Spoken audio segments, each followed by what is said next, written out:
जामशेदपुर रेना सुंदरगढ़ ताताहाता डाहार रेना कदमटे मोड़ सामांग रे कार और बाइक साव ठोपोकर हुए काना ओना एक्सीडेंट रे बाइक रे ताहेकान अकिन हस्बैंड वाइफ बना हर किन बोंगा तला काना इने तायनो बाले माहा हिले हर को मुआवजा लेकिन ते हर को एसेद लेदा इने तायनो पुलिस उनको ओरा हर अतु हर को साव गपाल माराव लेना इने तायनो हो उनको हर ओना डाहार खन बांको अचो लेना उनको हरा ले जे गय आकान बाना हर लेगित ते 50 लाख टाका मुआवजा को एमोमा आर बांखान अनेक खन बांको अचोगा आर पुलिस किछि आन हर हो एरेस्ट आकात कोआ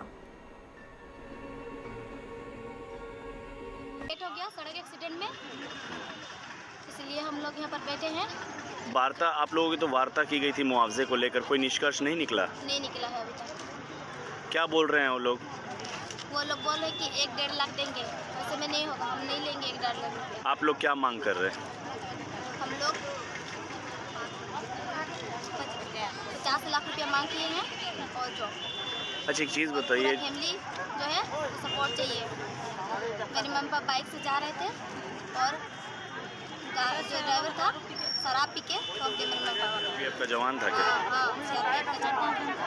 हम तभी तो उसको देखे भी नहीं, मुझे उसको देखना है, जो मेरे मम्मी को ठोका है ना, मुझे देखना है उनको, अभी बुलाइए।